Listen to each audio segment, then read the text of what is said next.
Ang susunod na programa ay rated PG. Ito ay nangangailangan ng patnubay at gabay ng magulang para sa mga batang manonood.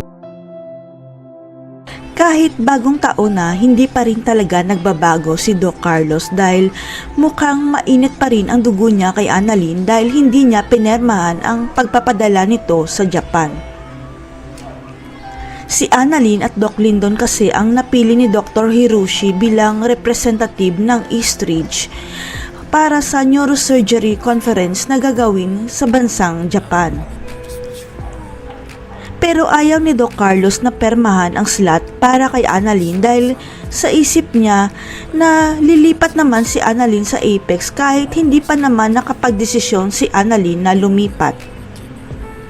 Advance lang talaga itong mag-isip si Carlos dahil akala niya lilipat na kaagad si Annalyn sa Apex pero nang tanungin niya ito, tatapusin pa ni Annalyn ang residency niya sa Eastridge.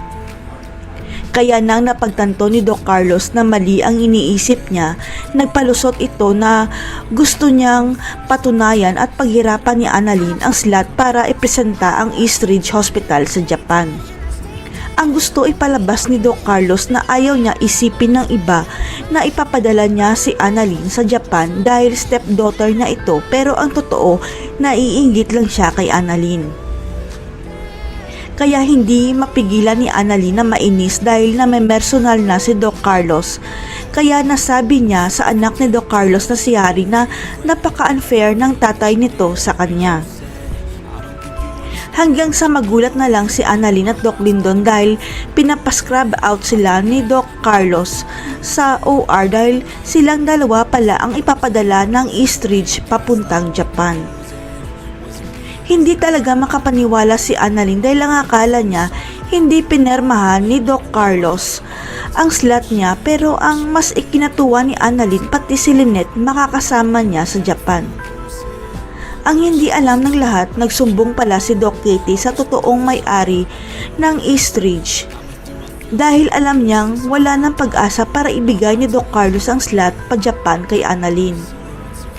Nalaman kasi ni Doc Katie na ang totoong may-ari pala ng Eastridge Hospital ay walang iba kundi ang tunay na ina ni Lynette at si Annalyn na lang ang nag-iisa niyang apo at tagapagmana. Kaya sikretong pumunta si Doc Katie sa may-ari ng Eastridge at isunumbong ang ginawa ni Doc Carlos sa apo niyang si Annalyn kaya nagalit ang totoong may-ari ng Eastridge. Pinatawag ng may-ari ng Eastridge si Doc Carlos dahil ang may-ari na mismo ang pumirma para maipadala ang apo niyang si Annalyn sa Japan at para malaman na rin ni Carlos ang katotohanan. Ang katotohanan na si Annalyn at Lynette ang tunay na tagapagmana ng Eastridge. Kaya huwag pahirapan ni Carlos ang anak at apo niya kung ayaw niya mawala sa Eastridge. Kaya dali-daling pinascrub out ni Doc Carlos si Annalyn at Lyndon sa operating room para ipadala kaagad sila sa conference sa Japan dahil sa takot niya sa may-ari ng Eastridge. Malalaman kaya ni Annalyn na ang lola niya ang dahilan kaya siya ang ipapadala sa Japan. Pinakasalan kaya ni Carlos si Lynette dahil nalaman niya na sila pala ang may-ari ng Eastridge. Abangan.